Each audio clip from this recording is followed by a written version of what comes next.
ધોરણ 5 પાઠ 4 desktop computer શરૂ થયા બાદ જોવા મળતી સ્ક્રીનને ડેસ્કટોપ કહે છે. કમ્પ્યુટર અને ઉપયોગકર્તા વચ્ચે ડેસ્કટોપ એ મધ્યસ્થી તરીકે કાર્ય કરે છે. ડેસ્કટોપમાં મુખ્ય 3 ભાગ જોવા મળે છે, જેમાં પહેલું છે આઇકન્સ, બીજું ટાસ્કબાર અને ત્રીજું બેકગ્રાઉન્ડ. આઇકન્સ તે ડેસ્કટોપ ઉપર જોવા મળતા ગ્રાફિકલ ચિત્રો છે. ટાસ્કબાર તે ડેસ્કટોપમાં સૌથી નીચેના ભાગમાં જોવા મળતો આડો પટ્ટો છે. બેકગ્રાઉન્ડ તે આઇકન્સની પાછળના ભાગમાં જોવા મળતું ચિત્ર છે. હવે જોઈએ આઇકન્સ.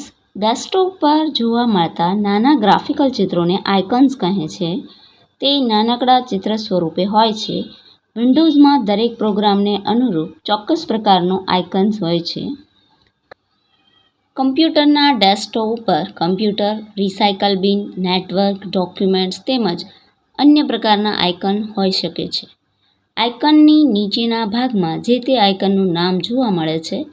આઇકન ઉપર માઉસ પોઇન્ટ લઈ જતા ટૂલ ટીપ હેઠળ તે આઇકનની કામગીરી વિશેની માહિતી જોવા મળે છે.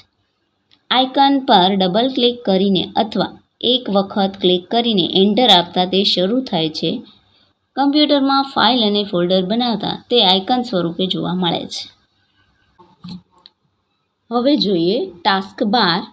ડેસ્કટોપમાં સૌથી નીચેના ભાગમાં જોવા મળતા આડા પટ્ટાને ટાસ્કબાર કહે છે. ટાસ્કબારના મુખ્ય 3 ભાગ છે. પહેલું સ્ટાર્ટ બટન, બીજું ક્વિક લોન્ચ બાર અને ત્રીજું નોટિફિકેશન એરિયા. સ્ટાર્ટ બટન ટાસ્કબારની ડાબી બાજુના ખૂણામાં જોવા મળતા બટનને સ્ટાર્ટ બટન કહે છે. કમ્પ્યુટરમાં કોઈપણ પ્રોગ્રામ શરૂ કરવા માટે સ્ટાર્ટ મેનૂનો ઉપયોગ કરવામાં આવે છે. કમ્પ્યુટરને બંધ કરવા માટેનું શટડાઉન બટન સ્ટાર્ટ મેનૂમાં નીચેની તરફ જોવા મળે છે. હવે જોઈએ ક્વિક લોન્ચ બાર. ટાસ્કબારમાં સ્ટાર્ટ બટનની જમણી બાજુ વિવિધ ટૂલ બટન્સ ધરાવતા ભાગને ક્વિક લોન્ચ બાર કહે છે. તેમાં વિવિધ પ્રોગ્રામ્સને લગતા ટૂલ બટન્સ જોવા મળે છે. તેના પર ક્લિક કરીને ખૂબ જ ઝડપથી કોઈપણ પ્રોગ્રામને શરૂ કરી શકાય છે. ત્યાર પછી નોટિફિકેશન એરિયા. ટાસ્કબારમાં જમણી બાજુ જોવા મળતા ભાગને નોટિફિકેશન એરિયા કહે છે. તેમાં સૌથી છેલ્લે શો ડેસ્કટોપનું બટન જોવા મળે છે, જેના પર ક્લિક કરીને સીધું જ ડેસ્કટોપ પર જોઈ શકાય. તેમાં તારીખ, સમય જોવા મળે છે, જેમાં ઈચ્છા અનુસાર ફેરફાર કરી શકાય છે.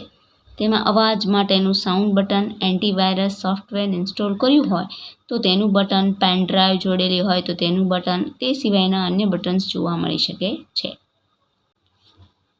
હવે જોઈએ બેકગ્રાઉન્ડ. ડેસ્કટોપ આઇકન્સની પાછળના ભાગમાં જોવા મળતા ચિત્રને બેકગ્રાઉન્ડ કહે છે. ડેસ્કટોપ બેકગ્રાઉન્ડને વોલપેપર તરીકે પણ ઓળખવામાં આવે છે. ડેસ્કટોપ બેકગ્રાઉન્ડમાં ઈચ્છા અનુસાર ફેરફાર કરી શકાય છે. તેમાં આપમેળે વિવિધ પ્રકારના બેકગ્રાઉન્ડ બદલાતા રહે તે પ્રકારની ગોઠવણ પણ કરી શકાય છે. અહીં ચિત્ર આપેલ છે જે બેકગ્રાઉન્ડનું છે, ડેસ્કટોપ બેકગ્રાઉન્ડ. હવે જોઈએ ડેસ્કટોપ બેકગ્રાઉન્ડ બદલવું. કમ્પ્યુટરમાં ઉપલબ્ધ ડેસ્કટોપના બેકગ્રાઉન્ડને ઈચ્છા અનુસાર બદલી શકાય છે.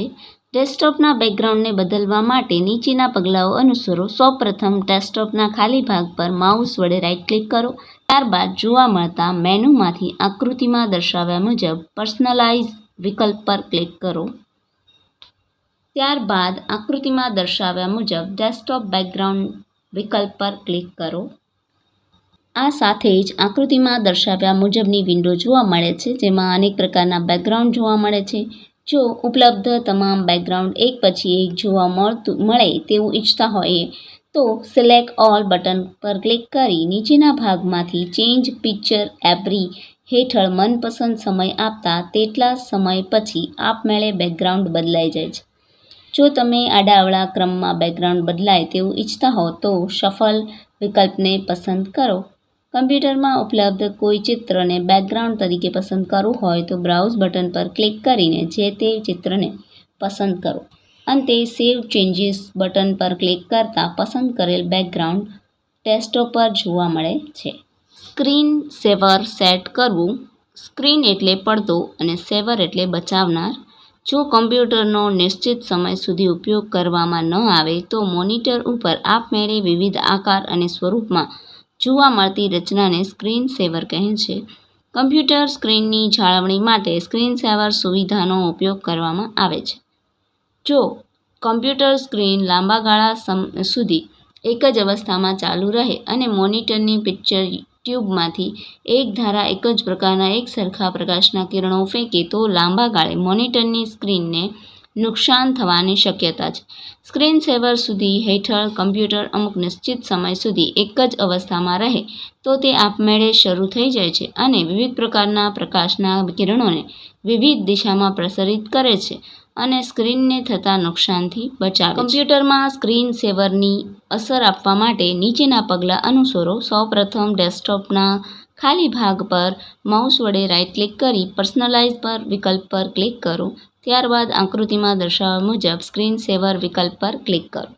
આ સાથે જ આકૃતિમાં દર્શાવ્યા મુજબની વિન્ડો જોવા મળે છે, જેમાં સ્ક્રીન સેવર વિકલ્પ હેઠળ 3D text, blank, bubbles, mystify, photos, ribbons પ્રકારના સ્ક્રીન સેવર જોવા મળે છે. તેમાંથી મનપસંદ સ્ક્રીન સેવર પસંદ કરતાં તેમાં ઉપરના ભાગમાં જોવા મળતી સ્ક્રીનમાં પસંદ કરેલ સ્ક્રીન સેવર જોવા મળે છે. તેમાં સેટિંગ્સ બટન પર ક્લિક કરીને સ્ક્રીન સેવરમાં ઇચ્છિત ફેરફાર કરી શકાય. તેમાં પ્રિવ્યૂ બટન પર ક્લિક કરીને પસંદ કરેલ સ્ક્રીન સેવર કેવું લાગશે તેનું પ્રિવ્યૂ જોઈ શકાય. તેમાં વેઇટ વિકલ્પ હેઠળ મનપસંદ સમય પસંદ કરતાં કમ્પ્યુટરનો તેટલો સમય સુધી ઉપયોગ નહીં કરવામાં આવે તો સ્ક્રીન સેવર આપમેળે શરૂ થઈ જાય છે. સ્ક્રીન સેવર અને તેને લગતા વિકલ્પોની પસંદગી કરીને ઓકે બટન પર ક્લિક કરતાં મનપસંદ સ્ક્રીન સેવર સેટ થઈ જાય છે. હવે જોઈએ તારીખ અને સમય સેટ કરવો. કમ્પ્યુટરના ડેસ્કટોપમાં નીચેના ભાગમાં ટાસ્કબાર જોવા મળે છે. ટાસ્કબારમાં જમણી બાજુ નોટિફિકેશન એરિયામાં તારીખ અને સમય જોવા મળે છે. તેમાં કમ્પ્યુટર સિસ્ટમની તારીખ અને સમય દર્શાવવામાં આવે છે. માઉસ પોઇન્ટરને તારીખ અને સમય દર્શાવતા ભાગ પર લઈ જતાં આકૃતિમાં દર્શાવ્યા મુજબ તારીખ અને સમય જોવા મળે છે. જોકે તેમાં કમ્પ્યુટર સિસ્ટમમાં કરેલા સેટિંગ મુજબ ફેરફાર હોઈ શકે. તારીખ અને સમય તેમજ તેમાં સ્વરૂપમાં ફેરફાર કરવા માટે ચેન્જ ડેટ અને ટાઈમ સેટિંગ વિકલ્પ પર ક્લિક કરો. આ સાથે જ આકૃતિમાં દર્શાવ્યા મુજબની વિન્ડો જોવા મળે, જેમાં ચેન્જ ડેટ અને ટાઈમ બટન પર ક્લિક કરો. આ સાથે જ આકૃતિમાં દર્શાવ્યા મુજબની વિન્ડો જોવા મળે છે. તેમાં તારીખમાં ફેરફાર કરવા માટે કેલેન્ડરમાંથી ઇચ્છિત તારીખ પર ક્લિક કરો અને સમયમાં ફેરફાર કરવા માટે ઘડિયાળની નીચે આપેલા સમયમાં ફેરફાર કરો. અંતે ઓકે બટન પર ક્લિક કરતાં પસંદ કર્યા મુજબની તારીખ અને સમય સેટ થઈ જાય છે અને તે ટાસ્કબારમાં જમણી તરફ નોટિફિકેશન એરિયામાં જોવા મળે છે. જો તારીખ અને સમયના સ્વરૂપમાં ફેરફાર કરવો હોય તો આકૃતિમાં દર્શાવેલ ચેન્જ કેલેન્ડર સેટિંગ્સ વિકલ્પ પસંદ કરો. આ સાથે જ ડેટ ટેબ હેઠળ ડેટ ફોર્મેટ્સમાં શોર્ટ ડેટ અને લોંગ ડેટમાં ઉપલબ્ધ વિવિધ સ્વરૂપમાંથી મનપસંદ સ્વરૂપ પસંદ કરો, જે એક્ઝામ્પલ હેઠળ મુજબ જોવા મળશે. અંતે ઓકે બટન પર ક્લિક કરતાં તેની અસર તારીખના સ્વરૂપમાં જોવા મળે છે. આ સાથે જ ટાઈમ ટેબ હેઠળ ટાઈમ ફોર્મેટ્સમાં short time, long time, AM symbol, PM સિમ્બોલમાં ઉપલબ્ધ વિવિધ સ્વરૂપમાંથી મનપસંદ સ્વરૂપ પસંદ કરો, જે એક્ઝામ્પલ હેઠળ જોવા મળશે. અંતે ઓકે બટન પર ક્લિક કરતાં તેની અસર સમયના સ્વરૂપમાં જોવા મળે છે.